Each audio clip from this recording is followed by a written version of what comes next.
નાણાકીય સાક્ષરતાનો પરિચય. Introduction to financial literacy. Madhuri સિલાઈ મશીન માટે પૈસા બચાવવાનો પ્રયત્ન કરી રહી છે, પરંતુ જે પણ પૈસા બચાવે છે તે ઘરમાં કોઈને કોઈ કારણસર ખર્ચ થઈ જાય છે. આ કારણે તે મશીન ખરીદી શકતી નથી. માધુરીએ જો પૈસાનો સમજપૂર્વક ખર્ચ કર્યો હોત તો આ સ્થિતિમાંથી તે બચી શકે એમ હતી. ચાલો જરા નાણાકીય સાક્ષરતા વિશે જાણીએ. પૈસા એ સમાજ દ્વારા સ્વીકૃત લેવડ દેવડનું માધ્યમ છે. પૈસા દ્વારા તમે ચીજવસ્તુઓ, સેવાઓ વગેરે મેળવી શકો છો અને બિલ વગેરેની ચૂકવણી પણ કરી શકો છો.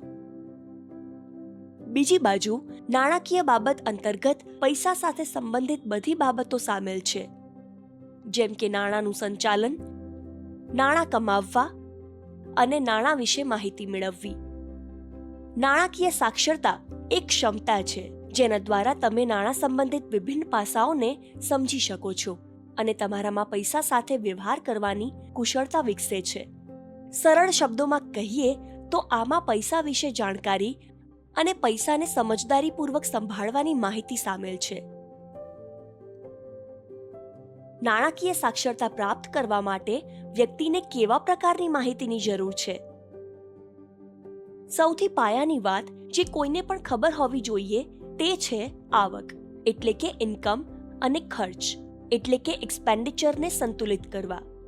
આની સાથે જ બજેટ સંચાલન, પૈસાની બચત અને સ્માર્ટ રોકાણ એટલે કે ઇન્વેસ્ટમેન્ટ્સ કરવા બાબતે પણ શીખવું જોઈએ.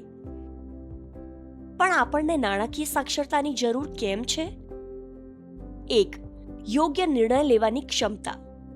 નાણાકીય સાક્ષરતાની માહિતી હોવાથી તમને તમારા પૈસા બાબતે યોગ્ય નિર્ણય લેવામાં મદદ કરે છે.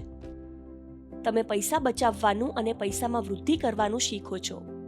તમને તમારા પૈસા સુરક્ષિત રાખવાની રીતો અને દેવામાં ફસાવવાથી અને ખરાબ રોકાણના વિકલ્પોમાંથી બચવાની રીતોની માહિતી મળે છે. 2.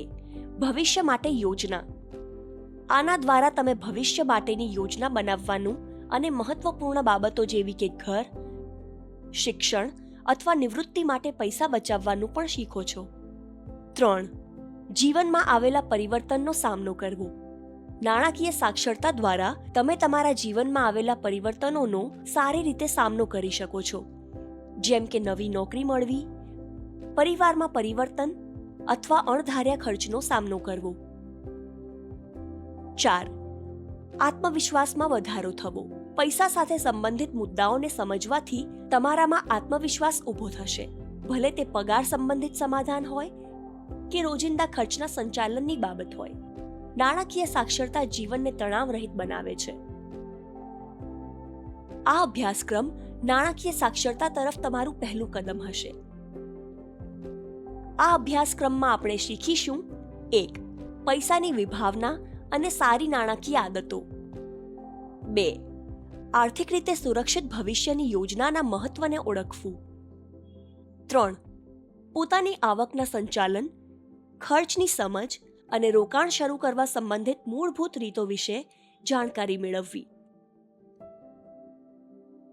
નાણાકીય સાક્ષરતા દરેક માટે જરૂરી છે, ભલે તમે કમાઈ રહ્યા છો કે નહીં. એક સુરક્ષિત નાણાકીય ભવિષ્ય માટે સ્વયંને સશક્ત બનાવો. આજે જ નોંધણી કરો.